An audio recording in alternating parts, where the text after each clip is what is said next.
स्कंद पुराण में वैशाख चरित्र के अंतर्गत ये सुंदर वैशाख के महत्व में चांगुड़ा की कथा वर्णन की गई। शायद आप लोगों ने सुना होगा, सुना हो तो भी सुन लो, नहीं सुना हो तो भी सुन लो।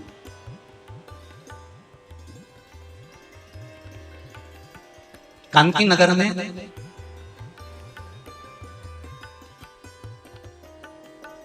राजा चिड़ियाजी रहते थे। उनकी धर्मपत्नी का नाम था चांगुड़ा। क्या नाम है उनका? चांगुड़ा। चांगुड़ा शिव भक्ति में लीन रहती थी। उसे शंकर की भक्ति के सिवा कुछ सुहाता ही नहीं था।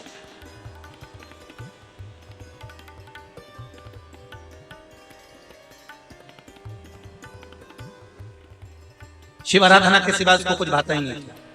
दिन भर शंकर की शरणागति करना, शिव का स्मरण करना, शिव भक्ति में डूबे रहना। चांगुड़ा दिन रात भगवान शंकर की आराधना करती थी। चांगुड़ा ने एक लोटा जल भरा, उसमें थोड़ा सा चंदन डालकर बेलपत्री के वृक्ष के नीचे ले जाकर डाल देती, थोड़ा सा जल बचाकर शिव जी को डाल देती। शंकर भगवान ने एक दिन चांगुड़ा के सामने मन में विचार प्रकट करा और पार्वती जी से कहा, पार्वती एक बात समझ में नहीं आती, आधा जल ये बेलपत्री को देती है, आधा जल मुझे देती है। जब आधा जल मुझे देती है तो मुझे बड़ा गुस्सा आता है, क्योंकि बच्चे और बूढ़े ये दोनों एक समान है। बच्चों को थोड़ा सा भी उसकी सामग्री में से, उसकी चॉइस की चीज में से तोड़ के अगर दूसरे को दे दिया तो बच्चा यूं फेंकेगा, वो जाके और मुंह फुला के बैठ जाएगा, नी खाऊं नी। मां समझाए खा रही भाई है होगा, नीचे मत ऐसा भाई, जो मेरा ही हिस्सा खा जा, मुझे तो पूरा ही। फिर मां अंदर जाएगी, फ्रिज में से वापिस पूरा की पूरा आम निकाल के लाएगी और आम देगी, ये पूरा है, चक्कू से कटा नहीं दे, छोरा भी है बोला, पूरा घुमा घुमा के देखे।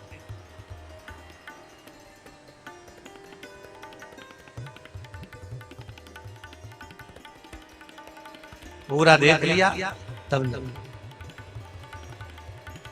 बच्चा ऐसे ही बुजुर्ग व्यक्ति होता है, बूढ़ा। भगवान ने कहा ये आधा जल कहां डोल के आती है? पार्वती जी ने कहा उसके संतान नहीं है, इसलिए वो बेलपत्री की भी आराधना करती है और आपकी भी आराधना करती है। ठीक है,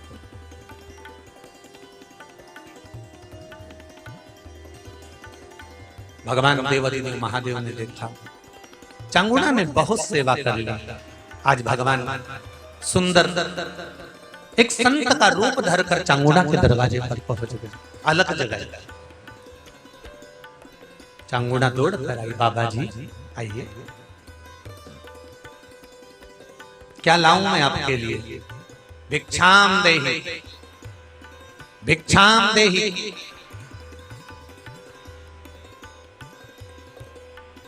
बाबा ने सब दूर से भिक्षा ली और चांगुड़ा जैसी परात भरकर रानी चांगुड़ा देवी खूब सारा सामान लेकर आई तो बाबा ने मना कर दिया, मैं आपके हाथ की भिक्षा नहीं ले सकता, मुझे नहीं लेना। क्यों? कहा आपकी संतान नहीं, आपकी औलाद नहीं, संतान नहीं है। और अगर आपकी संतान नहीं है तो आपके हाथ की भिक्षा लूंगा तो मैं भिक्षा लेकर जाऊंगा कहां? मुझे आपके हाथ की भिक्षा नहीं चाहिए। इतने में चांगुड़ा ने उस संत के चरण पकड़े और संत के चरण पकड़कर चांगुड़ा कहने लगी, देखिए बाबा जी, जन्म मरण और परण ये तो तीन देवाधिदेव महादेव के हाथ में, संतान देना और ना देना ये शिव जी के हाथ में। शंकर भगवान जो रूप बदल कर आए हैं, मेरे ओघड़दानी जो रूप रख कर आए हैं,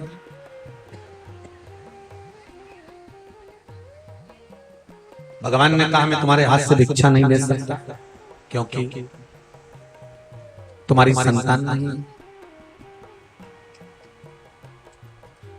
तब चांगुड़ा ने कहा, एक बात कहें बाबा जी,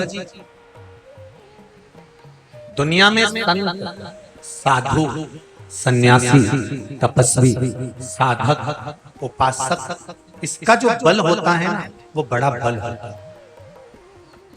तप का बल साधारण नहीं है। तप का बल खाली नहीं जाता। गुरुदेव, आपने अगर कभी जीवन में भक्ति करी है ना, तो ये विश्वास मानकर कहती हूँ, आप मुझे आशीर्वाद देंगे तो मेरे घर में संतान जरूर होगी, ये भी पक्का है। आप बस खोल दो कि संतान होगी।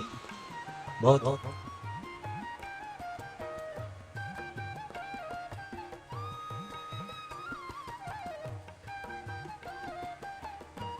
भगवान प्रसन्न हो गए और मेरे देव अधिदेव महादेव जो संत का रूप रखकर आए थे, साधु का रूप रखकर आए थे, उन्होंने झोली में से फल निकाला। वो फल निकालकर चांगुड़ा को दे दिया, ले चांगुड़ा, ये फल खा ले, तेरा गर्भ ठहर जाएगा, संतान हो जाएगी। चांगुड़ा ने वो फल ऐसे ही नहीं खाए, चांगुड़ा ने वो फल ले जाकर सबसे पहले शंकर भगवान के सम्मुख में रख दिया और शिव जी से कहा। उसको ये नहीं मालूम कि ये संत खड़ा है, ये शंकर ही रूप रखकर आया।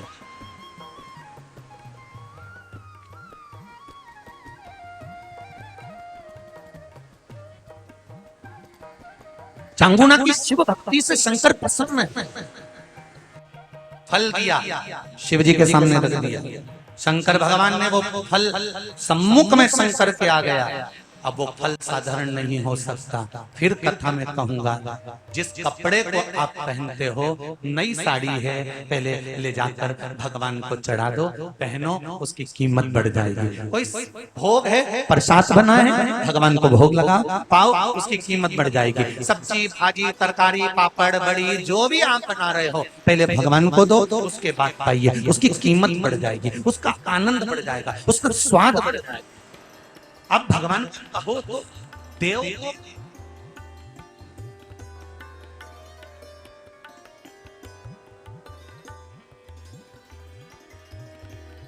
पैसे कमा कर लेकर आओ, सबसे पहले भगवान को दो। हम ये नहीं कह रहे कि तुम मैं छोड़, पहले भगवान को समझ। प्रभु, ये आपकी कृपा से आया है, लीजिए, इसको प्रसाद कर दीजिए। जितने दिन ये लक्ष्मी मेरे घर में रहे, उतने दिन मेरे घर में बेटी बनकर रहे और उद्धार करे मेरा और मेरे जीवन का। लक्ष्मी भी रखो तो उसको समर्पित कर कर। हम भी तो कुछ अगर समर्पित करेंगे भगवान को तो हमें प्राप्त। हम शंकर भगवान को दे रहे हैं। आज चांगुड़ा ने वो फल दिया भगवान शंकर को, वो फल की कीमत समझना कि वो फल कहाँ काम आया। वो फल चांगुड़ा ने दिया, चांगुड़ा ने फल उठाया, खा गई, गर्भ ठहर गया। 9 महीना 9 दिन में चांगुड़ा के गर्भ से संतान हो गई, एक पुत्र ने जन्म ले लिया। वो पुत्र इतना विद्वान था, इतना प्रबल था, इतना सुंदर था, जिसका वर्णन नहीं। माँ चांगुड़ा शंकर जी की आराधना करती तो पुत्र भी शंकर की आराधना करता। चांगुड़ा अगर पशुपति व्रत करती, चांगुड़ा सोमवार का व्रत करती, चांगुड़ा अगर कोई व्रत धारण करती तो पुत्र भी सोमवार का व्रत करता। अगर चांगुड़ा शंकर का अभिषेक करती तो पुत्र भी शंकर का अभिषेक करता। चांगुड़ा अगर शिव की आराधना में डूबी रहती तो वो पुत्र भी शिव की आराधना में डूबा रहता। तो जैसे माँ करती है वैसा ही वो पुत्र करता है। यही होता है, यही हमारे बच्चों को संवारना। हमें चांगुड़ा जब शंकर भगवान की आराधना करती है तो साथ में वो पालक भी शिव की आराधना करता है। चांगुड़ा के पुत्र का नाम रखा था चिल्या। क्या नाम रखा है? चिल्या। अब जैसा चांगुड़ा शिव आराधना कर रही है वैसे ही चिल्या। श्री शिवाय नमस्तुभ्यं, श्री शिवाय नमस्तुभ्यं, श्री शिवाय नमस्तुभ्यं। चांगुड़ा मंदिर जाने लगी, पुत्र भी मंदिर जाने लगा। चांगुणा आराधना में लग गई, पुत्र भी आराधना में लग गई। समय है। एक बार देवऋषि नारद निकलकर काशी में पहुंच गए, जहां पर माता पार्वती जी शंकर भगवान के चरण दबा रहे। ध्यान देना जरा कथा पर। हमेशा आपने कथा सुनी होगी कि लक्ष्मी जी भगवान विष्णु के चरण दबाती हैं, पर काशी की जो धरा है, काशी की जो भूमि है, ये अविमुक्त भूमि है, जहां पर माता पार्वती शंकर भगवान के चरण दबा। देवऋषि नारद पहुंच गए। श्रीमन नारायण, श्रीमन नारायण, श्रीमन नारायण। जैसे ही देवऋषि नारद जी पहुंचे, पार्वती जी खड़ी होकर निवेदन करी देवऋषि नारद से, नारद जी शंकर भगवान के सबसे बड़े भक्त का नाम बताओ, जो शिव की आराधना में दिन रात डूबा रहता है, उसका नाम बताओ। पार्वती जी को लगा कि देवऋषि नारद मेरा ही नाम लेंगे, क्योंकि मैं ही दिन भर सेवा करती हूँ शिव जी। बताओ नारद जी, शंकर भगवान का सबसे बड़ा भक्त कौन? देवऋषि नारद ने कहा, बुरा तो नहीं मानोगी? हाँ तो बोल। नारद जी ने कहा, शंकर जी की सबसे बड़ी भक्त है कांति नरेश की धर्म पत्नी चांगुणा। चांगुणा वो मृत्यु लोक में रहने वाली साधारण सी स्त्री रानी, वो शंकर भगवान की भक्त है, सबसे बड़ी भक्त, सबसे बड़ी भक्त है। ओहो, पार्वती जी के तो अब रोटी नहीं भाई।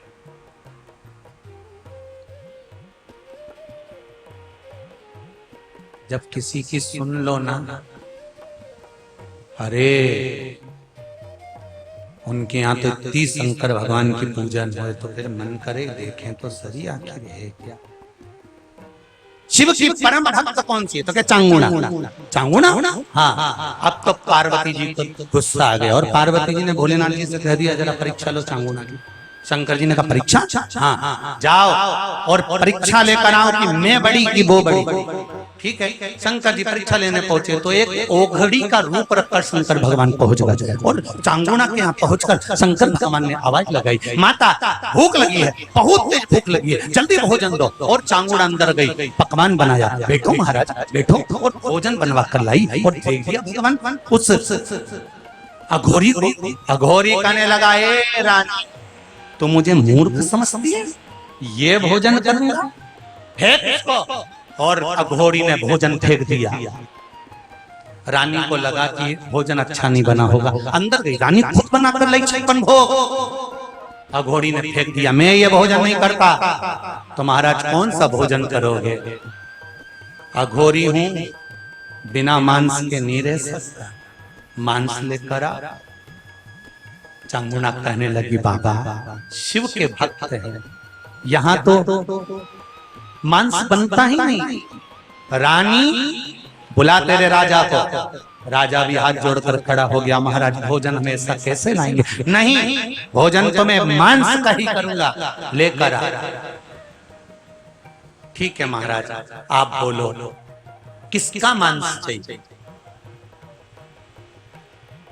अघोरी बोला, पशु पक्षी का मांस नहीं चाहिए, क्योंकि बेचारों के मुंह में आवाज नहीं होती, रोएंगे तो क्या बोलेंगे। पशु पक्षी का मांस नहीं चाहिए। फिर मांस लाना है तो एक काम करो, मनुष्य का लाना। मानव। प्रभु मानव का मांस? हाँ, और मानव भी वो नहीं होना चाहिए जिसको तुम पैसे से खरीद कर ला। तुम राजा हो, डरा कर लिया होगे, पैसे से खरीद कर लिया होगे। ऐसे मनुष्य का मांस नहीं चाहिए, जो दिल से दिया जाए, उस मनुष्य का मांस। राजा ने कहा, बाबा बहुत भारी परीक्षा ले रहे हो, ए अघोरी बाबा, मनुष्य का मांस कौन खाता है? मैं तो खाता हूं। तो एक काम करो, राजा ने कहा, आप मेरा मांस ले लीजिए।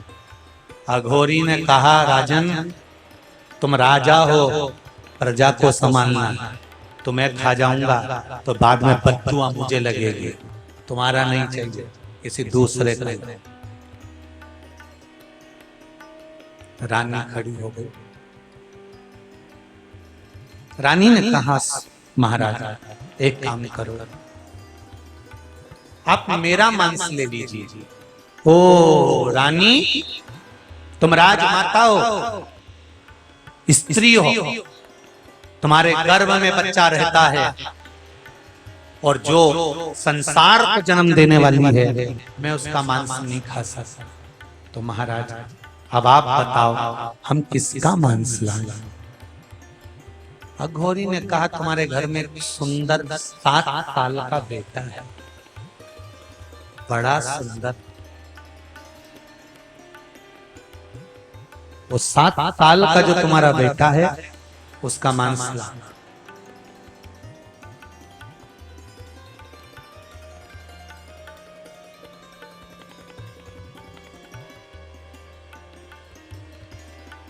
चांगुणा बिलख पड़ा। जिस पुत्र को पाने के लिए जिंदगी निकाल दी, चरणों में गिर गई, गुरुदेव क्षमा, ये नहीं हो सकता। अघोरी ने कहा, चांगुणा तू मेरा अपमान कर रही है, तूने वचन दिया था कि क्या खाओगे मैं वो खिलाऊंगा, अब क्यों मुकर रही, क्यों मुकर रही है? पुत्र का वध कैसे? नहीं, तुम्हारा पुत्र का मांस, जाओ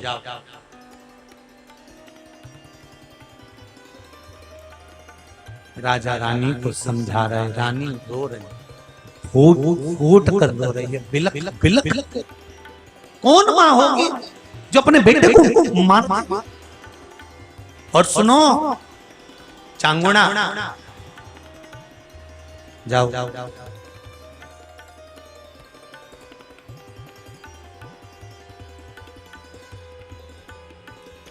चांगुणा गई, बेटे को आवाज भी लगाया, धर्म निभाना, सतमार्ग पर चलना बहुत कठिन है, वचन दे दिया, निभाना बहुत कठिन था। पुत्र चिल्ला आया दौड़कर, हाँ मां, आ बेटा। रसोई घर में माँ हृदय पर पत्थर रख कर गई, बेटे को एक तख्ते पर सुला दिया। बेटा कह रहा है, माँ तू ये तलवार लेकर क्यों खड़ी है? माँ तू मुझे मारना चाहती है? 7 साल का पुत्र कहता है, माँ तू मुझे मारना चाहती है? बेटे को गले लगा लिया चांगुणा ने। हाँ पुत्र, पहली तेरी माँ होगी जो अपने बेटे को मार रही होगी, टुकड़े कर रही होगी तेरे। माँ मत, अभी में तो मैंने पूरी जिंदगी नहीं देखी माँ, माँ मुझे छोड़ दे। माँ ने गले लगाया। पुत्र ने प्रश्न करा, माँ ये बता कि तू मुझे मार क्यों रही है? दरवाजे पर एक अघोरी आया है, भूखा है, मनुष्य का मांस खाना है, मनुष्य भी अपना होना चाहिए। माँ धर्म को निभाना है। हाँ तो एक काम कर माँ, उठा तलवार, अपने बेटे का शरीर काट। सो गया चिलिया। माँ ने शरीर के टुकड़े करना चालू कर दिए, शरीर के टुकड़े टुकड़े करे, थाल में रखे और रख कर ले गई अघोरी के पास। ले महाराज ये लीजिए खाइए। अघोरी ने कहा, रियो ले जाकर फेंक दे बाहर, मैं कोई जानवर हूं जो कच्चा मांस खाऊंगा? तल कर ला।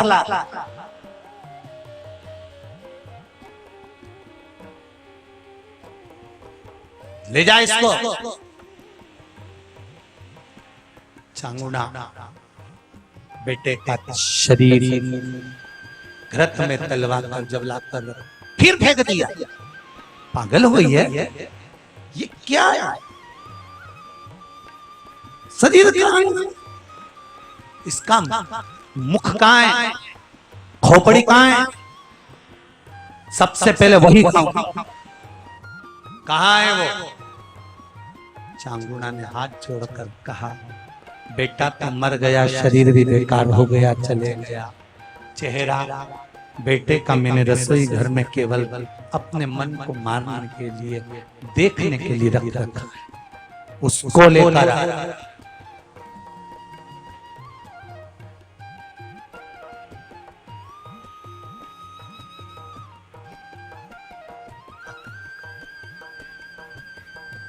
अब खाऊंगा मैं मांस।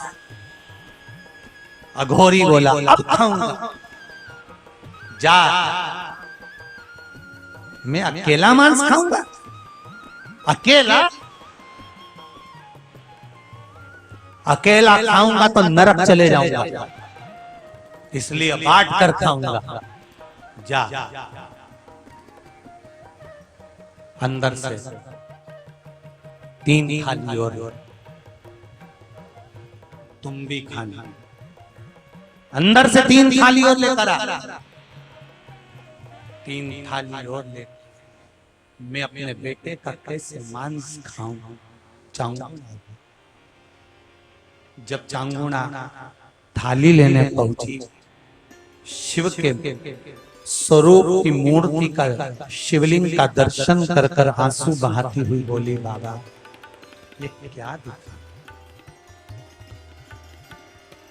थाली रख दी थी। राजा ने कहा अघोरी से, बाबा जी आप, मैं और मेरी पत्नी मिलकर तो केवल 3 ही हुए। एक थाली पहले से थी, 3 थाली आपने क्यों बुलवाई? जब खाने वाले हम 2 थे तो एक थाली किसके लिए बुलवाई? अघोरी ने कहा तेरी औलाद भी तो खाएगी राजा, वो भी आती होगी। रानी जा, तेरे बेटे को बुला, वो भी खाएगा। रानी ने कहा महाराज वो तो मर गया, उसका सिर तुम्हारे पास पड़ा है, धड़तला हुआ पड़ा है, वो कैसे आएगा? अघोरी ने कहा फल शंकर जी को दिया था तुमने, जो शंकर जी के सामने रखा हुआ फल होगा वो मर ही नहीं सकता। ला, बुला तेरे बेटे, वो मर नहीं सकता, बुला। आवाज लगा चिलिया को, और जो रानी ने अपने पुत्र को बुलाया, पुत्र दौड़ता हुआ आया और मां के सामने खड़ा हो गया। ये है शंकर को समर्पित करने की एक वस्तु का फल। शंकर पर चढ़ी हुई एक बेलपत्र, शंकर पर चढ़ा हुआ एक जल, शंकर पर चढ़ा हुआ एक चावल का दाना, शंकर पर चढ़ा हुआ एक फल, शंकर भगवान को समर्पित करी गई एक वस्तु, ये कोई साधारण नहीं हो सकती। बेटा वापिस जीवित हो गया। शंकर पार्वती ने दर्शन दे दिया, अघोरी ओझल हो गया। शिव जी ने कहा चांगुड़ा तूने भूल के वश शिवरात्रि के दिन बैसाख महीने में एक जल का पात्र अपने परिवार के स्वास्थ्य के लिए चढ़ा दिया था। वो जल तू भर कर ले गई थी, अपने बच्चों को और परिवार समेत वो जल का आचमन कर लिया था, इसलिए तेरा परिवार कभी नष्ट नहीं हो सकता। चांगुड़ा तू बच गई। उस बैसाख की शिवरात्रि का फल क्या है? जब बैसाख की शिवरात्रि निकल जाएगी तब पछताओ। इसलिए मौका मिला है कि बैसाख की शिवरात्रि के दिन एक लोटा जल घर का एक एक व्यक्ति, भले मंदिर में लाइन लगाना पड़े, और मंदिर में जाकर शंकर को समर्पित जरूर करें। उस जल की महत्वता को समझना है, जो स्कंद पुराण में, शिव पुराण में, लिंग पुराण में, नर्मदा पुराण में, गरुड़ पुराण में, सारी पुराणों में जिसका व्याख्यान वर्णन किया।